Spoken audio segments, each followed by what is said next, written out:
Karena sebaik-baiknya manusia yang berguna bagi manusia lain. Pak, energi ini bersifat tenang, santai, harmonis, fleksibel, bebas dari perlawanan batin. Menerima itu kita jadi fleksibel. Jadi enak, santai. Aku dan kamu baik. Aku merasa terkoneksi. Jangan kita korbankan persaudaraan dan hubungan cuman karena masalah-masalah yang tidak penting. Apalagi urusan hanya menyangkut finansial. Menerima hidup sepenuhnya dan tidak lari dari masalah. Karena semakin lari dari masalah, masalahmu yang serupa akan datang berulang-ulang. Dan ini yang membedakan manusia dengan binatang. Saya ngomong begini, kok suami saya tersinggung ya? Pernah gitu? Pernah atau sering? Tapi besok bikin lagi nggak kayak gitu? Pengen nyubit saya tuh sama kalian ya. Itu sudah diajarkan oleh Allah. Kalau kamu mau begini, akibatnya begitu. Tapi besok bikin lagi, saya nggak ngerti. Karena kita tidak membuat renungan harian. Ini dianggap enteng nih. Nggak usah ditulis, nggak usah ditulis.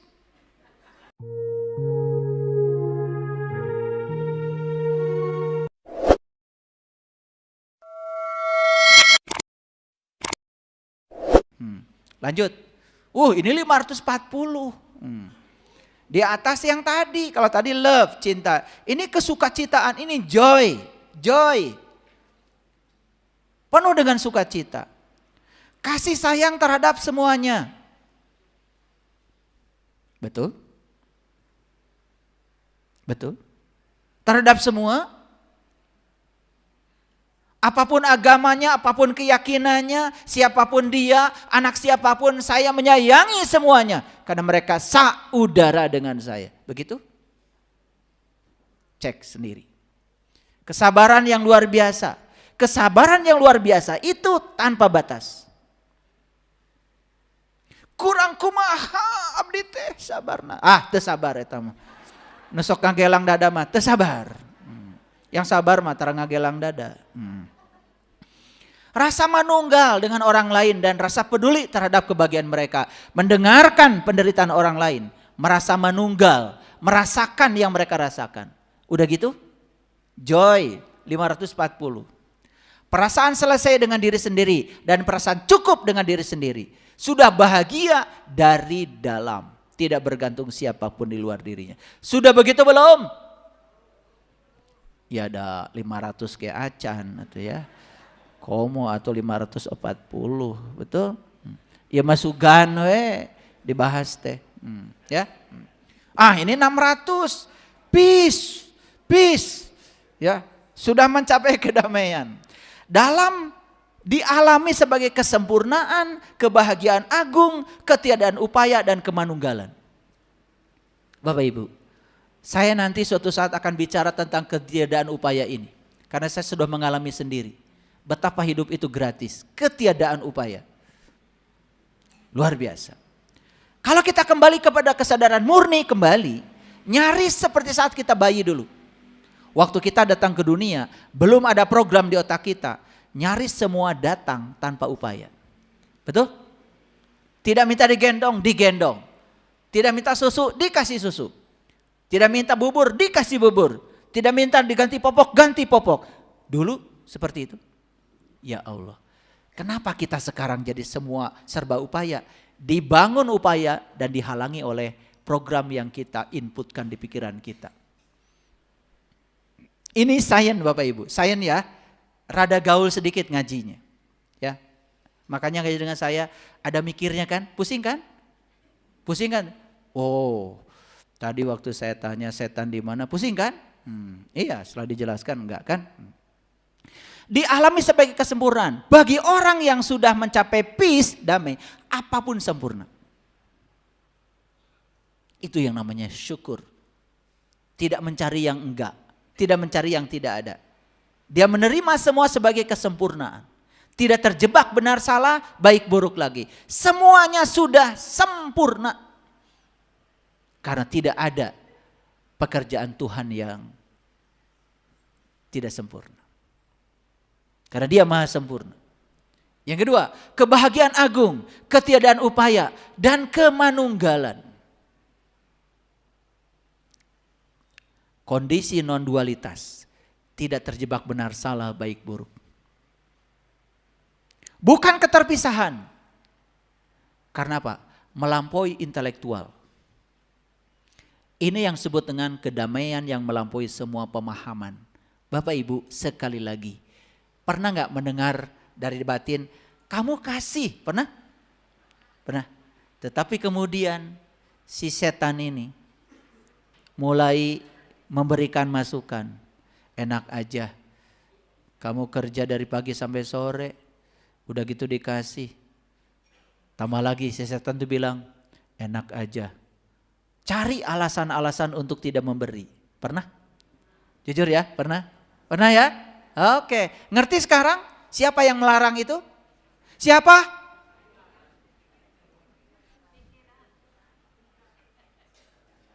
Ngerti ya? Luar biasa ya, si diri palsu ini ya. Oke, sering gak jadi kan berbuat kebaikan? Oke, itu karena belum bisa melampaui pemahaman. Oke, bagaimana kunci-kuncinya? Ini kunci-kunci detailnya.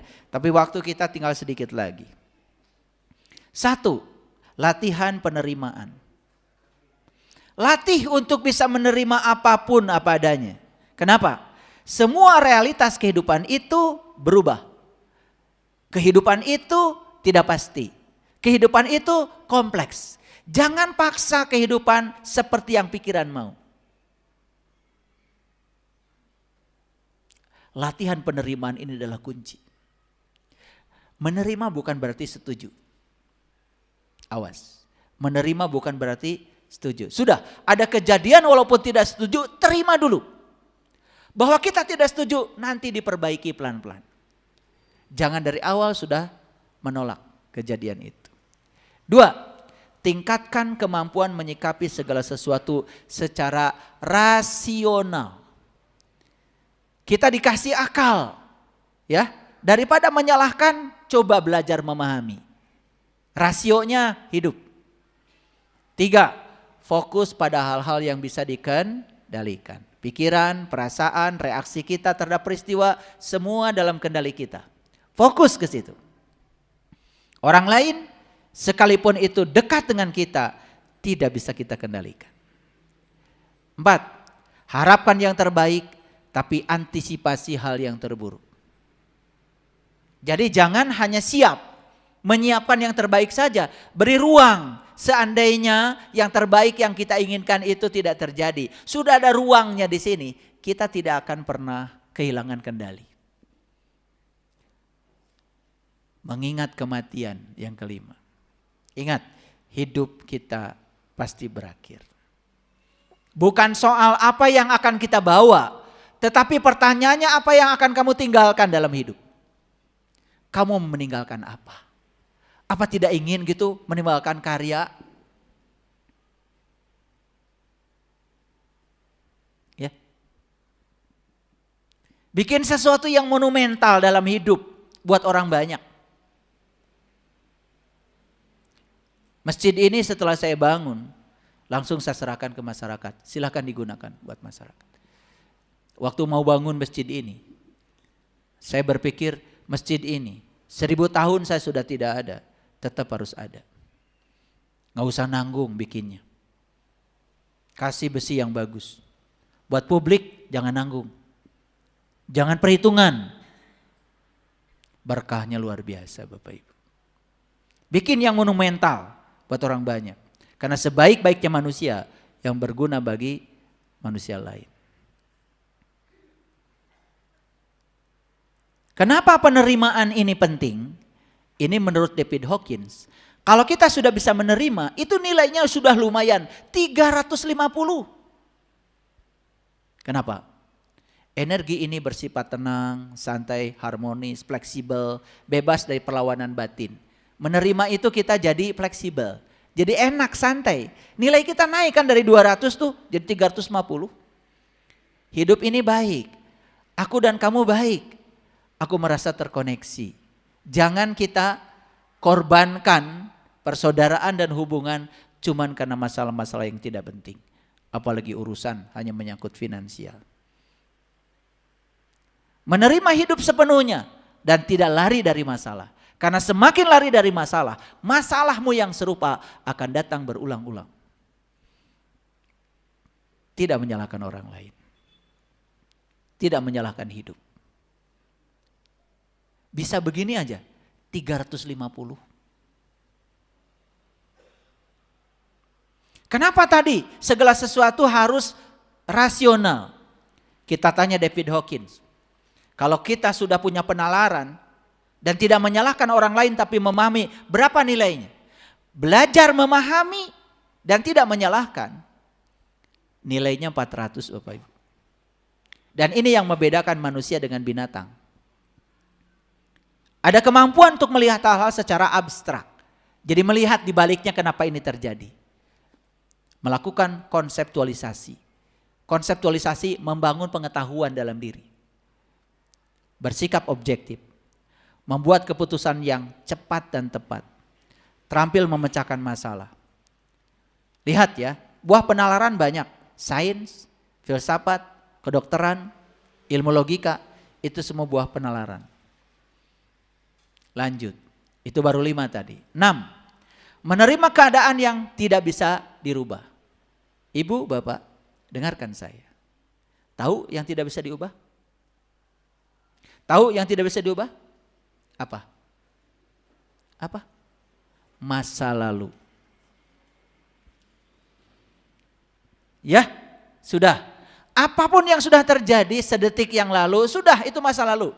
Terima saja, itu tidak bisa diubah. Tetapi cara kita memandang masa lalu masih bisa diubah. Cara memandangnya. Karena itu cara reaksi itu ada kendali kita. Mengubah apa yang bisa dirubah.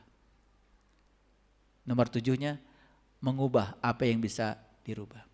Tahu Ibu, Bapak, yang bisa dirubah apa? Apa?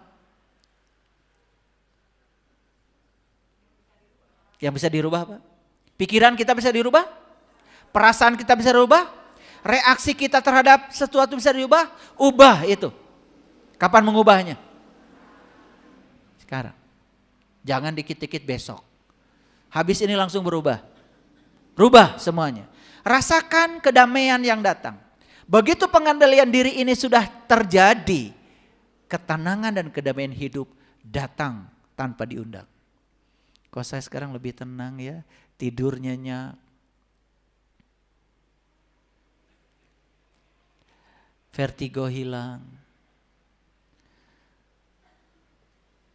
Mual-mual di perut mulai sirna. Saya merasa jauh lebih sehat dan lebih baik. Coba. Surga itu Ibu, Bapak. Ya. Kendalikan emosi negatif. Reaksi kita terhadap situasi yang negatif, kendalikan. Syukuri segala sesuatu yang dimiliki saat ini. Bapak Ibu, saya yakin tidak ada yang tidak kita miliki saat ini. Apapun itu, syukuri. Ya. Ya. Punya kaki walaupun sakit, syukuri. Boga sakit oge. Ini kakinya rematik, syukuri ya, syukuri. Sakit oge boga kene, ya. Paham ya? Ya. Telusuri itu rematik dari mana? Dari pikiran. Jangan gegabah membuat keputusan. Nih saya kasih tahu, Bapak Ibu kalau lagi marah, lagi kesal, jangan buat keputusan. Apalagi lagi berantem dengan pasangan, bikin keputusan, udah itu pasti keputusannya salah. Nanti kalau bikin keputusan, kalau udah tenang, ya. Nanti kalau sudah tenang, ya. Lagi marah jangan bikin keputusan apa-apa. Kalau udah tenang baru. Ya, enak ya ternyata tenang itu. Betul nggak? Udahlah kita teruskan aja. Kan itu keputusannya. Betul nggak? Iya. Udah tidur lagi bareng-bareng. Bodoh banget.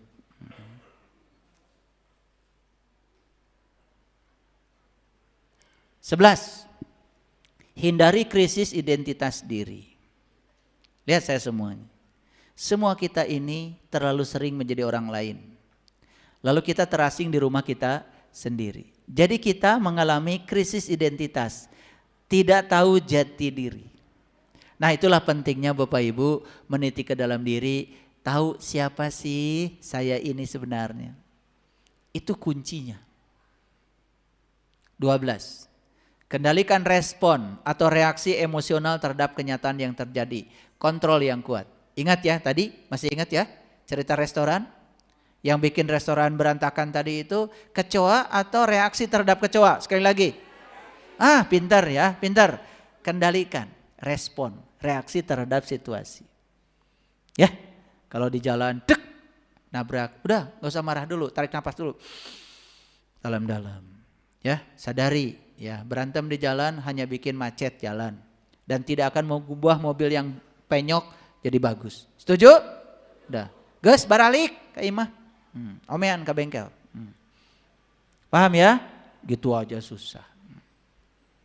Renungkan tindakan harian dengan jujur. Lihat saya semuanya. Semua tindakan yang kita lakukan setiap hari menimbulkan akibat. Ketika akibat itu datang, direnungkan. Jawab dong, direnungkan. Tah eta. Terus membuat sebab. Akibat dari setiap sebab gak direnungkan. Kalau direnungkan, oh kalau saya gini hasilnya begini. Ya udah saya ubah. Harusnya harian kita itu ngasih sinyal-sinyal untuk perubahan. Cuman kita abaikan. Terlalu sibuk membuat sebab. Dan kita tidak pernah merenungkan sedikit pun akibat dari sebab itu. Coba setiap ada saya ngomong begini, kok suami saya tersinggung ya? Pernah gitu? Pernah atau sering? Tapi besok bikin lagi gak kayak gitu?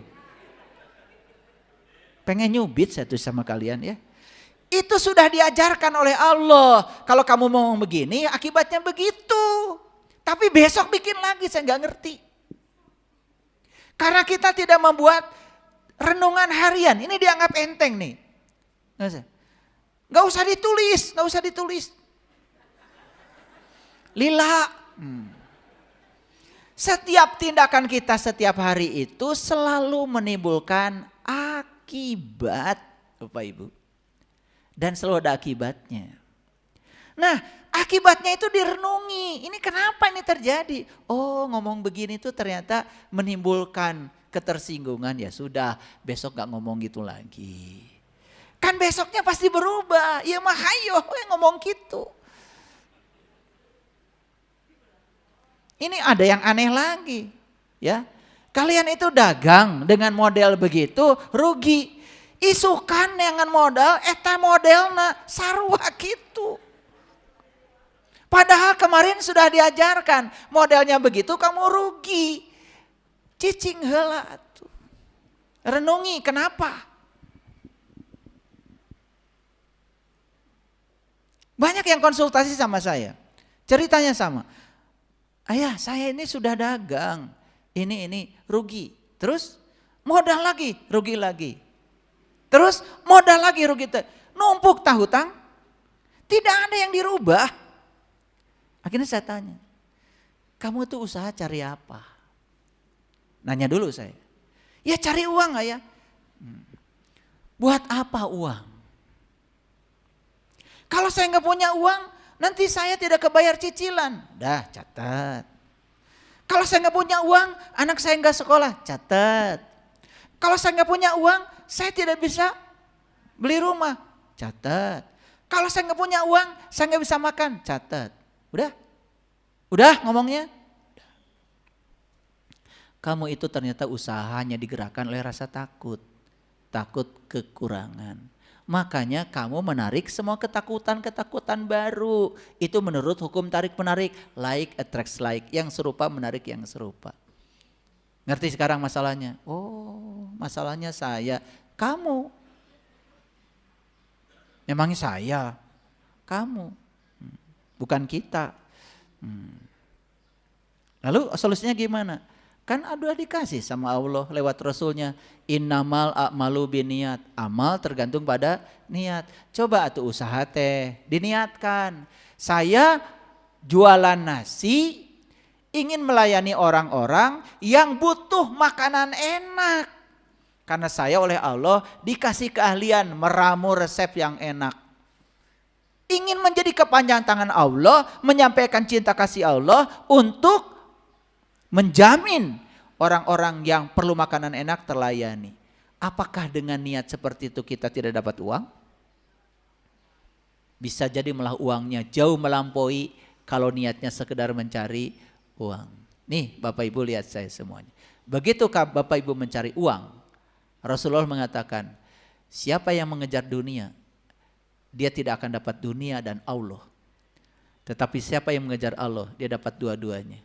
Coba sekarang kejar Allah. Gimana caranya? Niatkan bahwa saya melakukan bisnis apapun karena saya sedang dipakai kepanjangan tangan Allah untuk melayani orang-orang yang butuh cinta kasih Allah. Duit pasti dapat. Bedanya apa? Yang satu mengejar uang, yang satu dikejar uang. Mau yang mana? Tak eta nungudag-ngudag duit teh tungtung nama rugi wae.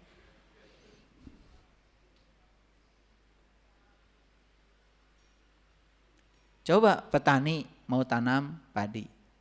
Ajak ngobrol dulu atuh tah pare teh nu rek dipelakeun teh. Padi, 1 butir pun saya tidak bisa membuat. Kamu luar biasa. Anugerah dari semesta buat aku. Sekarang akan aku tanam. Bahagiakan ya banyak orang.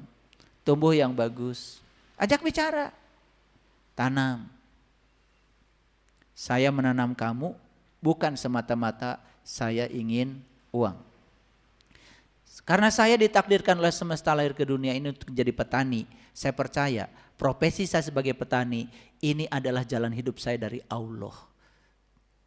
Jalan hidup saya supaya saya bisa pulang kepada Allah. Hidup saya menjadi berarti menjadi petani ini. Saya melayani orang-orang yang butuh layanan beras murah dan enak. Lebih besar niatnya ketimbang sekedar ingin uang. Saksikan saya. Berasnya akan tumbuh besar, hasilnya juga uang datang. Tidak mengejar uang, tapi uang mengejar kita. Itu namanya dirindukan uang. Nah coba perhatikan, nih yang bisnis gagal terus, coba perhatikan. Apalagi banyak bohong, membohongi orang supaya kita untung. Itu sudah menempatkan uang di atas Tuhan. Nilai-nilai kebenaran yang ada dalam diri dihianati, pasti kalian akan mendapatkan akibatnya. Akibatnya seret terus. Rezeki susah datang, uang tidak rindu untuk datang. Sekali-kali datang perginya cepat. Giliran butuh sesuatu akhirnya pinjam. Ada yang salah hidup kita. Harusnya tidak begitu. Saya kasih tahu ya. Begitu kita sudah bisa mengendalikan diri kita, apa yang luar biasa dari sini? Bukan sekedar hidup kita menjadi tenang dan damai, lebih dari itu. Semua yang di luar diri kita yang tidak bisa dikendalikan menjadi terkendali. Ya, siap merenungkan tindakan harian? Oke, praktek ya, pulang dari sini praktek. Yang selanjutnya, kembangkan sikap empati dan peduli kepada orang lain. Belajar merasakan pengalaman orang lain.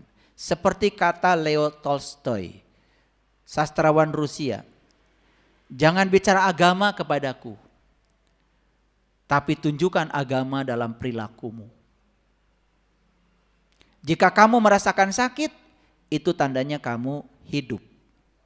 Tapi kamu bisa merasakan sakitnya penderitaan orang lain, itu tandanya kamu manusia. Leo Tolstoy. Kata-katanya selalu diingat oleh saya. Kenapa? Kalau kita baru merasakan sakit, itu tandanya kita hidup. Tapi kita merasakan penderitaan orang lain dan kita berbuat meringankan penderitaan orang lain, itulah manusia. Dan untuk berbuat, berarti kita harus mampu dong. Dan untuk mampu, mampukan diri kita, layakkan diri kita, pantaskan diri kita. Sebetulnya, apa yang kita dapat hari ini, kita yang memantaskannya.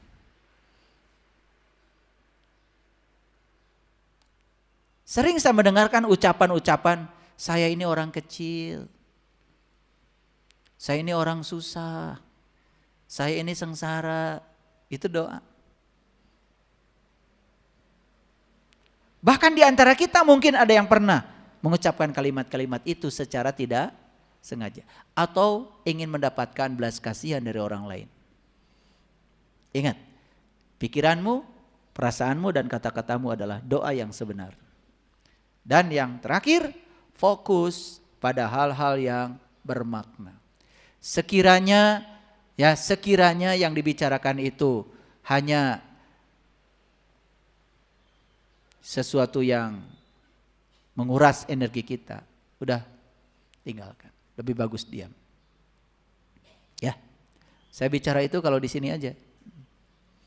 Kalau di rumah bagian istri saya. Itu istri saya. Di rumah saya nggak pernah ceramah lagi, bagian Bunda Tati aja di rumah. Karena saya udah selesai di sini udah lebih dari 6.000 kata. Jadi saya udah sehat. Di rumah tinggal Bunda Tati ya, karena masih butuh 26.000 kata sehari. Jadi bagian istri saya. Itu kan enak kalau bagi tugas ya. Saya bagian bicara di luar, Bunda Tati bagian di rumah. Di rumah saya mendengar aja. Karena ternyata perempuan tuh kalau didengar itu sudah solusi. Saya jarang, silakan tanya tuh saksinya. Ada Bunda Tati di rumah. Jadi di rumah bagian anak saya, istri saya yang bicara. Saya diam aja di rumah. Karena sudah selesai saya di sini. Udah sehat saya bicara gini aja. Ya. Jadi kalian nih yang sebelah sini ya. Coba cari tempat di luar untuk bicara ya. Sebab kalian pulang ke rumah udah tinggal istri ya. Istri kita perlu bicara 26.000 kata sehari ya. Kalau enggak nanti bahaya itu, bisa stres. Ya, udah di rumah kalian nggak usah bicara lagi. Ya, paham ya? Udah teriak-teriak di kolam di mana gitu ya. Bapak Ibu senang sekali. Ya, judul kita udah tersampaikan. Pengendalian diri adalah kunci ya ketenangan hidup dan kebahagiaan hidup. Silakan dipraktekkan, saya jamin.